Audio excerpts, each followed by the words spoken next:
I am 75 years old, and this morning, while I was preparing my tea, I realized that I have stopped praying. It wasn't a decision I made. It's more of a habit that I lost. I stood there waiting for the kettle to boil, and it occurred to me. The silence in my kitchen felt different. It felt definitive. And I thought, well, I probably should talk about that. For most of my life, I used religion like a nice suit. It was appropriate for the occasion. It made my family feel comfortable. When I was in my 30s, with a young family and a mortgage that kept me awake at night, faith was something practical. It was a safety net. It was people who would take care of your kids in a pinch. It was a reason to put on a tie, shake hands, and feel part of something solid. I taught Sunday school. I passed the offering plate. I thought the depth of my faith was measured by my participation, by my visibility. If I showed up, God showed up. That was the transaction. Back then, I didn't think of it as a transaction. I thought of it as faithfulness. I worked a lot. That was the other structure. I provided. Providing was love, right? It was the tangible proof. My wife, Carol, would ask me if I would make it home for dinner. I would say, if I can. The if I can was always for something urgent, something that sustained this life we were building. A call from a client, a report, a meeting that ran long. I remember one night, I missed my daughter's piano recital. It played only one song, The Entertainer. I had practiced for months. I called from the office in a low voice, saying that the traffic was terrible, that I was stuck. I wasn't stuck. I was choosing. I was choosing what at that moment felt more responsible, more important. I told myself there would be other recitals, and there were. I also missed some of those. Religion in those years was the excuse I never fully articulated.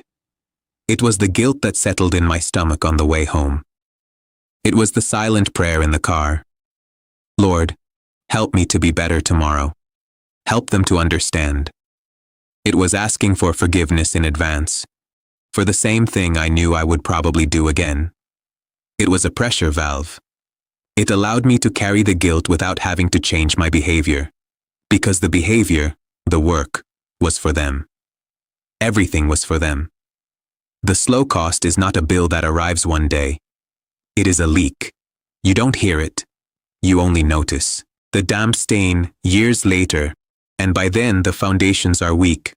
Carol stopped asking me about my day. She listened if I spoke, but she stopped asking.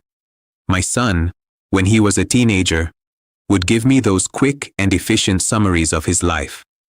Just the facts. He saved the real conversations for his mother. I told myself that was natural.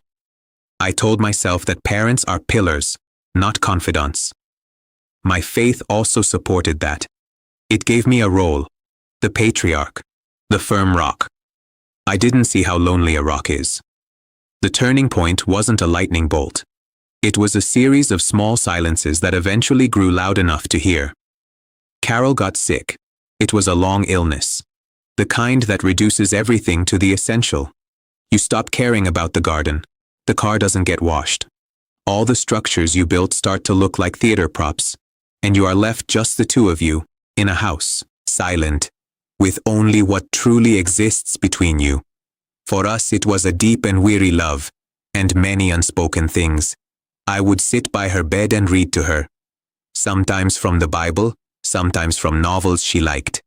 One afternoon she was very tired, very thin under the blankets. She looked at me and said, "Do you ever just get tired of being good?" I didn't know what to say. I had spent a lifetime trying to be good, trying to follow the map. She closed her eyes and said, "I'm so tired of that." She wasn't talking about morality. She was talking about the performance of being the faithful wife, the patient sick one, the brave soul. She was tired of the script. At that moment, all my idea of faith, the suit, the structure, the performance, felt like it was made of tissue paper. It couldn't hold anything real, neither her pain nor my fear. After she died, the prayers stopped working. I tried to say them, and the words were just words. They hit the ceiling and fell back into silence. The people from the church were kind. They brought casseroles. They said she was in a better place. They had good intentions. But the better place seemed like an abstraction to me. And my place was here, in this empty house, with a life of its things and the echo of that question. Do you ever get tired of just being good? That was when I began to learn about religion.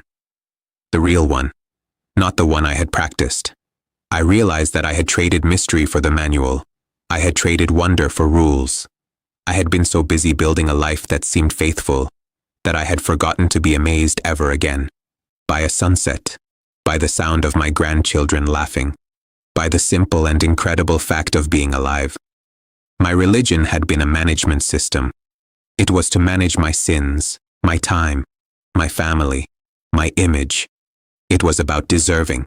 It was never about receiving.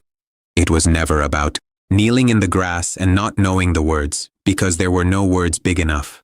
This is what I think now about religion. It is not a suit you put on. It is the air in your lungs. It is not about what you build. It is about what you notice before it disappears. It is the courage to sit in silence with someone you love, without offering a single word of explanation from a sacred book. It is seeing the divine in the mundane, in the steam of your tea, in the way the light bends across the floor in the afternoon. It is attention. Pure, painful, grateful attention. All those years I was so afraid of hell, I missed the heaven of my own kitchen. The heaven of my wife's face before the illness. The heaven of the noise of my children. I was waiting for cosmic approval, the final golden star, that I did not see that the sacred was already here. It was in the messy, ordinary, difficult life and beautiful that was too busy healing to really live it. So if you're listening to this, and you're younger, and you have a faith, or you're looking for one, don't make my mistake. Don't confuse the institution with the experience. Don't let rituals become a way to avoid the raw and terrifying business of loving people, of being present with them. The most religious thing I ever did was hold my wife's hand while she slept. No prayer, no thought. Just my skin on her skin keeping vigil. That was the chapel. You cannot recover that time. You cannot recreate the moments you missed because you were busy being faithful to an idea instead of to a person. That is what cannot be fixed. I can sit here now in this quiet house and feel a deep sense of the sacred. I can feel a connection to something vast and kind in the silence. But I cannot recover the recital. I cannot erase from my memory the resignation in her voice when she said, "It's okay. I'll tell the kids that you work late."